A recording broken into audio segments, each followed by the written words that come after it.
Bonjour, quel est votre nom? Quel est votre statut et où vous vivez actuellement? Alors bonjour, je m'appelle Sarah. J'habite à Louvain-la-Neuve et je suis actuellement bénévole dans un hôpital, dans un centre de rééducation comme aumônière. Pourriez-vous nous dire quelle est votre situation de handicap et quel a été votre parcours d'études face à ça? Alors voilà, j'ai des petits bras, voilà, au niveau, enfin oui c'est ça, j'ai des petits bras. Et alors mon parcours d'études, donc j'ai suivi une scolarité normale en primaire et secondaire. Et ensuite, j'ai fait des études de professeur de religion. J'ai un diplôme comme maître spécial, comme professeur de religion, où je peux enseigner dans le primaire et le secondaire.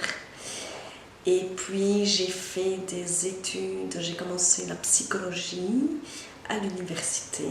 J'ai fait la première année de bac et deuxième bac. Voilà. Et là, j'ai arrêté pour entreprendre une formation en relation d'aide chrétienne, où là je suis partie à l'étranger pour me former.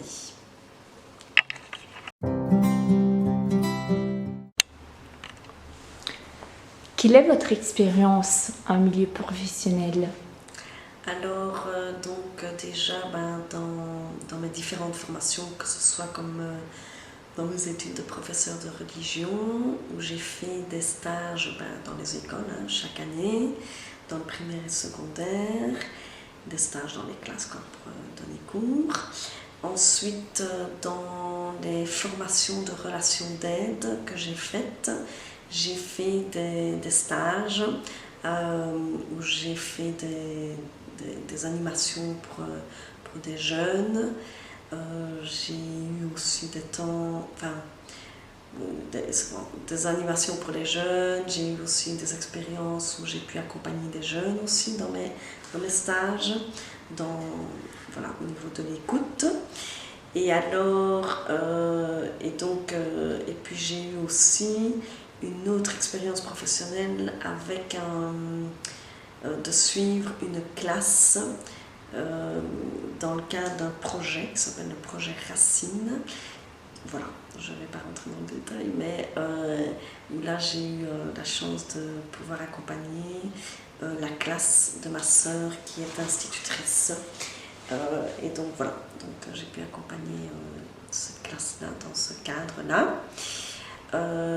Et puis là actuellement, je suis bénévole, aumônière bénévole dans un centre de rééducation.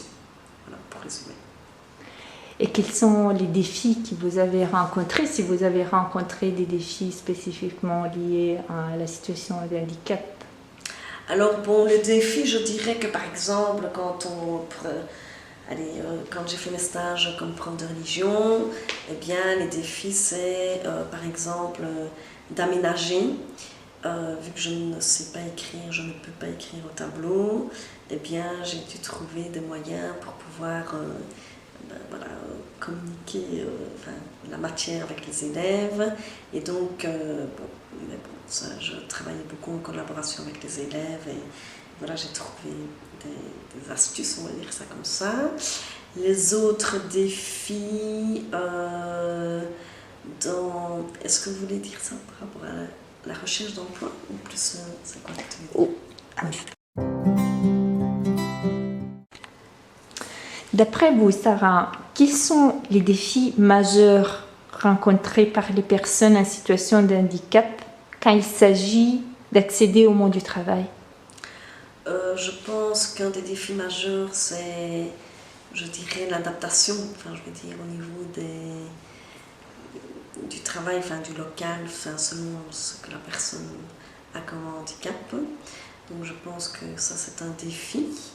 Le défi aussi, c'est dans la recherche d'emploi où il y a quand même les personnes handicapées font face finalement je dirais un peu, est-ce que c'est de la discrimination, mais en tout cas, du fait qu'ils soient handicapés, ça demande peut-être plus, c'est exigeant pour les patrons.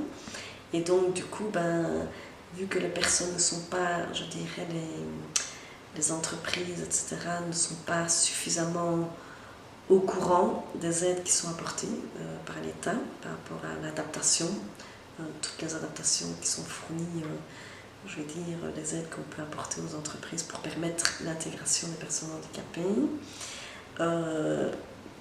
par manque de connaissances, quoi. Voilà, je dirais que ça c'est un défi aussi. Et comment on peut faire face à ça? Je pense que ce qui serait intéressant, c'est qu'il y ait tout un travail de sensibilisation un peu dans tous les secteurs du travail. Et alors, là, je sais qu'il existe des choses, hein, voilà, je sais qu'il y a un travail qui se fait, mais je pense que ça devrait se faire de manière plus directe. Et voilà, c'est ça, je dirais ça comme ça. Et comment on peut vous aider à travers ces projets? Quelles sont vos attentes vis-à-vis de ça? Alors moi personnellement, j'ai choisi de fonctionner un peu différemment, on va dire ça comme ça, parce que je parle de ça.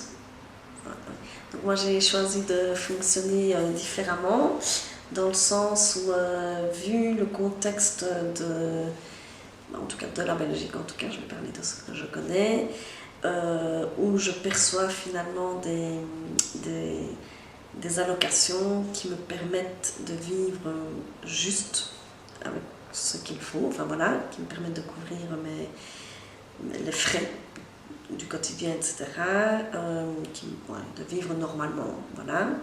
Eh bien, j'ai choisi de faire du bénévolat.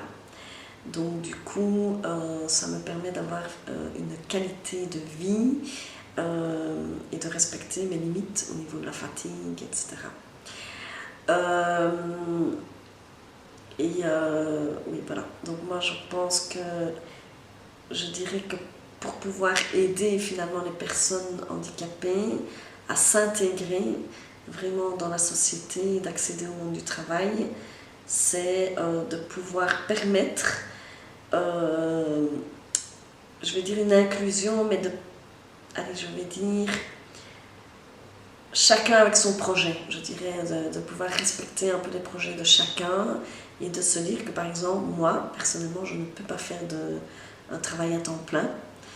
Et donc du coup, si je veux pouvoir, mettons, avoir plus que ce que j'ai au niveau financier pour le moment, de ce que je perçois aujourd'hui comme allocation, je dois travailler, je dois fournir beaucoup plus d'efforts qui m'handicaperaient encore plus, parce que je finirais finalement en épuisement ou en burn-out. Donc je pense que c'est important de pouvoir, selon chaque projet, de permettre aux personnes qui ont un handicap,